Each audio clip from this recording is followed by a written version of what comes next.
Thanksgiving, everyone. A truly favorite holiday.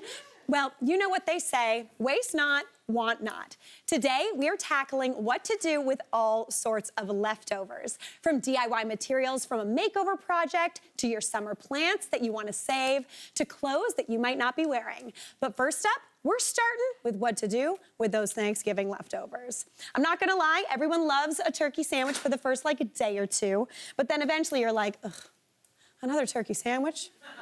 Are you kidding me? You don't want that. So we are doing a delicious Thanksgiving leftover pie. Yeah, really pumped about it. This is something that I love to do anytime I want to trick my friends into eating my leftovers, where they don't actually know it's my leftovers. Always key. So the first thing I've got in this pan is 2 strips of bacon, and that's getting nice and crisped up and beautiful and delicious. All that fat is rendering out, so I'm gonna use that fat to cook some delicious leeks. So over here, I've got some leeks. I don't know if you've ever used a leek before, but they are onion's most fabulous friend. They are long and delicious and wonderful, and they've got kind of like wild hair, in my opinion. Like they got these green stalks that come out. Anytime you're cooking with leeks, you want to use the light part, that light green and the white, not the dark green. That gets a little fibery. But to prepare leeks, is the only kind of tricky thing about them, is you want to split them down the middle or chop them up to wash them really well. Because of all of these beautiful layers of those leeks, sometimes they get a little sandy and a little bit dirty. So you want to wash them really well, make sure you get rid of all that grit. Like for instance, a little bit right here. You want to get rid of that. Don't want to feed that to anybody. Chop that away. And I'm just gonna thinly slice these babies up. So I've got one already done, and I'm just gonna thinly slice this second leek. And leeks are really wonderful. They get really nice and sweet and delicious. They're not like a strong onion flavor. It's like memories of onion, you know what I mean? It's not gonna make you cry while you're chopping it. It's just gonna cook down into beautiful, sweet onioniness. So if you want to, one of my favorite things to do with leeks is I love cooking them up in a little bit of broth, kind of braising them. But we're gonna thinly slice these babies and cook them up in that bacon fat, which sounds pretty amazing. Now, typically when you're buying leeks, they come in either 2 or 3. So if you wanted to, this recipe calls for 2. I wouldn't be mad at you if you tossed another one in there, that'd be fine too. So I'm just gonna transfer those leeks into this bowl.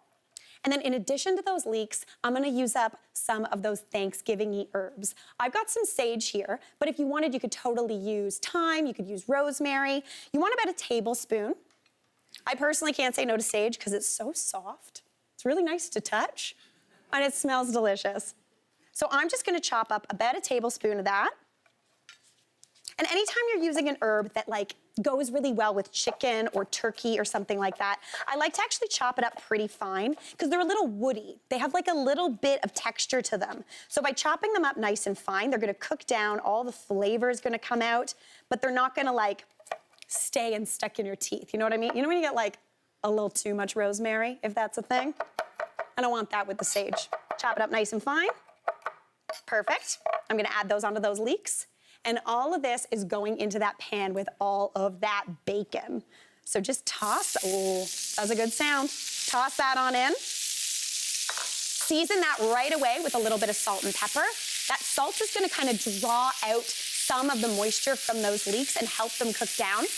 Pepper's just for flavor, so if you don't want it, you don't have to use it, but I love a little bit of pepper on my leeks. Now, for a little bit more fat, I'm adding in just a little drizzle of olive oil. You could also use butter. If you had any turkey fat left over, you know when you're making gravy and you drain off that turkey fat, save it and cook with it. Leftover, perfect. Give that a bit of a stir. And right away, the sweetness of those leeks starts coming out. It looks beautiful. Now, I typically would cook this down for about 10 to 15 minutes until those leeks get nice and caramelized and soft and tender and sweet. They basically melt. They're like a melting onion. And leeks and bacon together, why aren't there candles of that? That would be amazing. Now, into there, I'm gonna start adding in more of my leftovers. So here I've got 2 cups of diced up turkey. You could use any sort of thing you got hanging around. This would be great with chicken as well, but it's Thanksgiving. I can bet that your fridge has some turkey hanging out in it. So just add that on into the pan. As is, that would be amazing. But I've also got some leftover vegetables. Even if you've got a bag of frozen peas hanging out in your fridge, you could use those. But these, we've got some carrots, some zucchini, a little bit of pepper, some green beans. Add those on into the party too. Give that a little bit of a stir. And again, I would cook those leeks down, get them nice and beautiful. But basically, this is like anything you've got hanging around your fridge, which is my dream food. It smells delish, not gonna lie. Hardly even cooked it yet. Perfect. Now, because I'm making this into a delicious pie or like a pot pie, I wanna make this into a gravy. So the first thing I need is a little bit of flour. So just 1.5 tablespoons of flour is gonna help thicken up the broth that I put into this later and give you almost like a gravy-y, stewy consistency. So 1.5 tablespoons of flour. Give that a stir up, just to kind of toss that flour around and coat everything in it. Oh my gosh, this smells delish. And if you had like a bunch of garlic, toss it in here. If you had frozen spinach, I'd even throw that in here. That would be delicious too. So this is one of those non-recipe recipes. Perfect. Now into there, I'm gonna add in some broth. I have got chicken broth here, but if you have turkey broth, maybe you've made it with that like leftover turkey, absolutely delish. You want 2 cups of that. So I'm just gonna measure that out and add that on into this pan. And since I put that flour in there, this broth is gonna thicken up into like a gravy situation. Basically what's happening here is as this broth mixes with that flour and comes to a boil, it's gonna thicken and become nice and delicious and kind of gravy-y. The flour kind of absorbs some of that broth, thickens up, and gives you like stewy consistency. All right, so I want that to come up to a simmer, but before that does, I'm gonna add in something creamy, because it's the fall. And we call that winter coat in our family, where you just add like extra cream to things. You know what I'm talking about? Always good. So I've got some sour cream here. If you had coffee cream, that would work too. But just a couple tablespoons of this just brings a creamy kind of lightness, surprisingly, it's cream, into this dish. You lighten things up with cream in the fall, in my opinion. Give that a little bit of a stir up. And all I need is to bring that up to a simmer. That broth is gonna thicken up into a delicious gravy. We are using up your leftover turkey today with my Thanksgiving leftover pie. We've got this delicious turkey mixture here, which has thickened up absolutely beautifully. You're looking for these like blippy little bubbles. You know, the ones that kind of look like lava or like a bubble bath? That's what you're looking for. Bubble bath of turkey. Classic Thanksgiving recipe. All right, so that is looking wonderful. I'm gonna turn the heat off and just bring this mixture over here, because now we gotta top it with some puff pastry. Now, if you wanted to, you could swap out the puff pastry in this recipe with some leftover mashed potatoes and do like a shepherd's pie or an ornithologist's pie.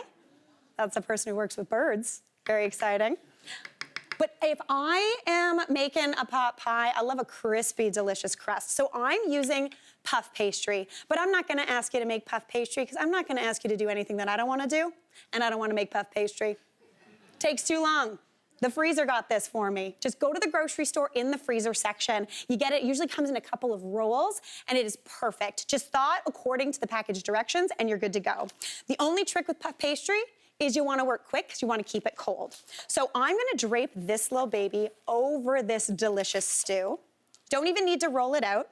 And it's okay that it's not covering the whole surface. That actually looks really cute in my opinion. Now, one thing you wanna do too is just cut a few little steam vents in the top of this pastry to let some of that steam out. If you didn't, basically it would puff up and you would get this whole like cavern of no stew, and we don't want that.